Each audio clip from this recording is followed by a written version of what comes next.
Hello and welcome to this new scale format news video here on the channel. Now, in the past weekend, Herpa had a stand at the Nuremberg Toy Fair.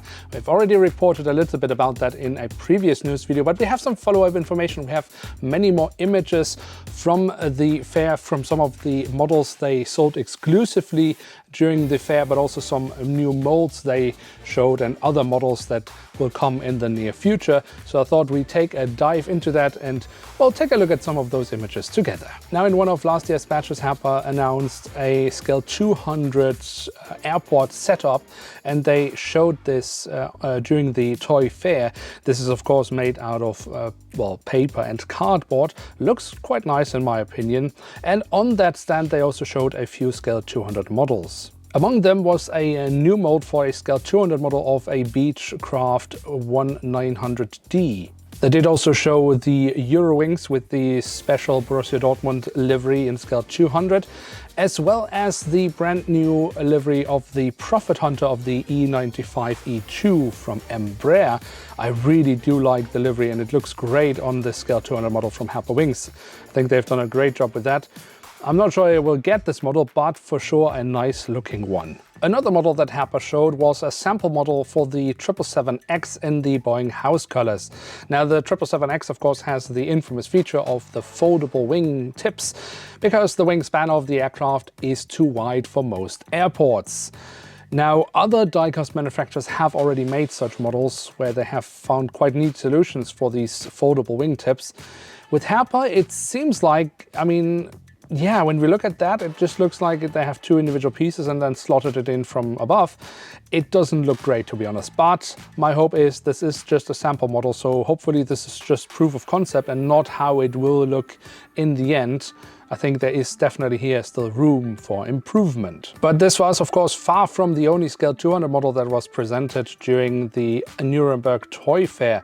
Another model worth highlighting is actually that of the A330900 Neo Virgin Atlantic. Now, they did have the sample models both in scale 200 and scale 500. And I must say I do like the red color of the scale 200 model much more than I do on the scale 500 model.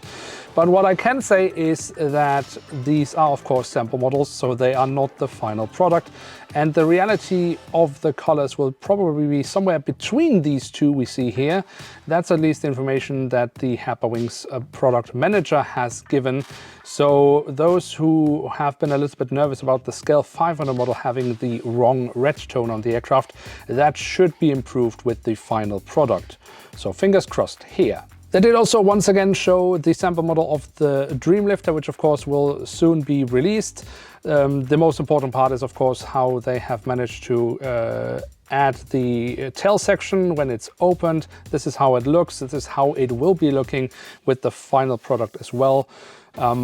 Not my favorite look, but I think this is probably the most practical and most solid solution they could come up with, to be honest. Now, Herpa did also have quite a few snap-fit models on display. One of them is the Antonov AN225. Other than that, they also showed a new snap-fit model of a 707 of Braniff. Now, we know that there will be much more Braniff stuff coming in many scales from Herpa Wings, but also in scale 500. And here they also already showed some sample models of some upcoming models.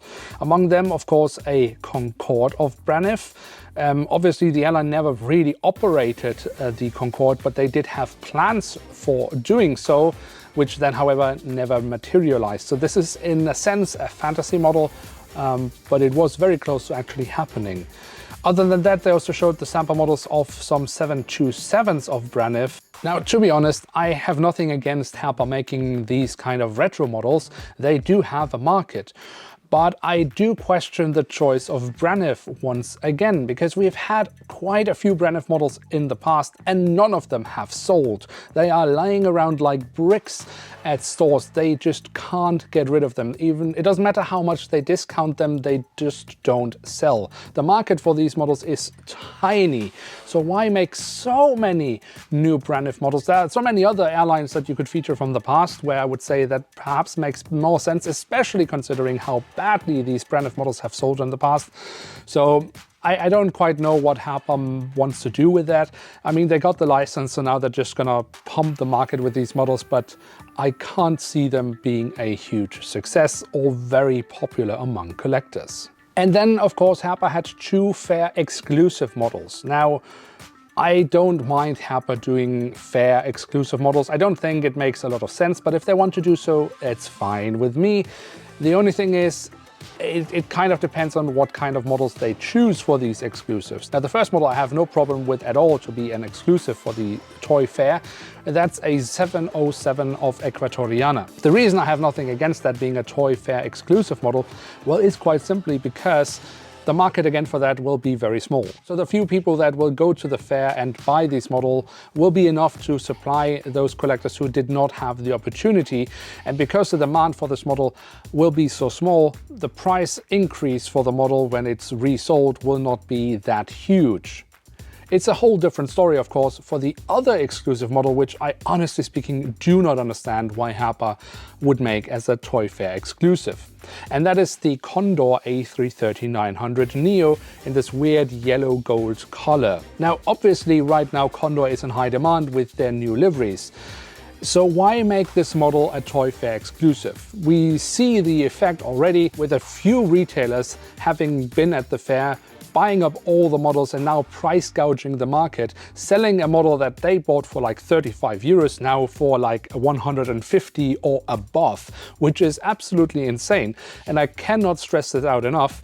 Do not buy from these retailers. They are price gouging. It's fine enough to go there, buy a model, increase the price a bit for the resale so you'd actually earn some money. But to increase the price by many 100%, that is not okay, especially given that there is no other source where you can actually get these models at the moment. Now, when it comes to the model itself, I've mentioned it before, I don't think Herpa has quite managed to replicate the color from the original aircraft. But on the other hand, what is the color of the original aircraft? I don't think really anyone really knows, because it's a really strange color and changes quite dramatically depending on the light.